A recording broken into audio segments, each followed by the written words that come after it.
these young men get it done on the football field, in the classroom, and just so proud of them.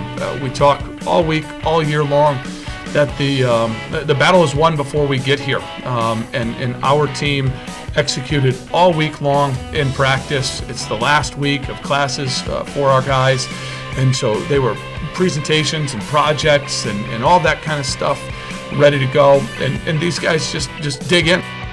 I thought our defense was outstanding today again. I know, disappointed that they gave up a touchdown to one of the best offenses in the entire country. You know, there's shame on them. We'll have to run extra on Monday.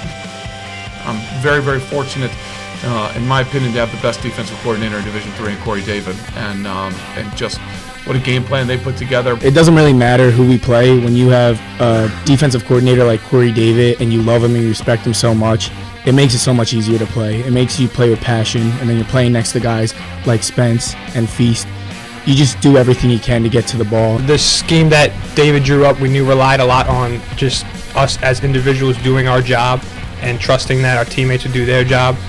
It was a lot different from anything we've seen before, obviously, but the scout guys that gave us a great look all week helped us adjust to it, and when we came out here on Saturday, we knew that they were going to make plays and we were going to make mistakes, but we just had to make sure that we weathered the storm and that we rebounded back after we make mistakes and stayed disciplined, and I thought we did a really good job of that. 2nd down and 20. Lanham going to drop back to pass.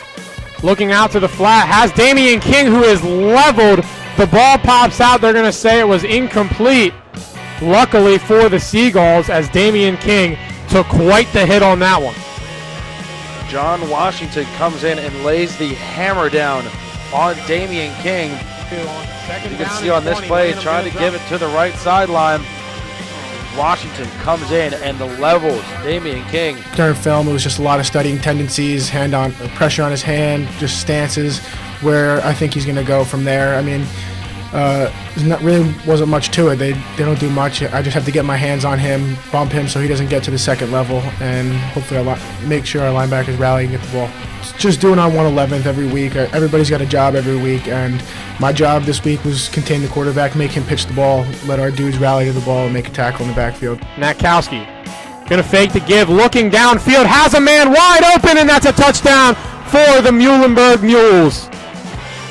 Max Kirin getting open. We just knew we had to take our shots when we needed to and kind of control the clock a little bit. Their offense was so potent that we kind of wanted to have the ball in our hands and take some clock and help our defense figure things out if they needed to. We kind of saw that the middle of the field was going to be open a little bit. They're a quarters team. They play a little bit of quarter, half. But we just knew they were kind of like spot droppers, and we exploited it a little bit. Here's Hnatkowsky. Blitz comes, rolls away from the pressure, has a man open, and that's a touchdown for Muhlenberg College. Beautifully drawn up play there, and the pass from Hnatkowsky couldn't have been in a better spot. We talk about owning the moment. We talk about living in the right now.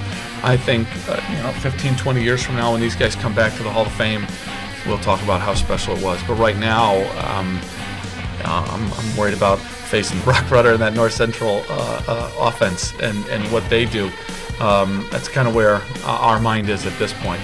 Certainly, tremendous accomplishment, and I think it'll be a really cool week. Coach Milne does a really good job letting us stay in the here and now, and our biggest game is our next game. We're 1-0 this week, and that's all we care about.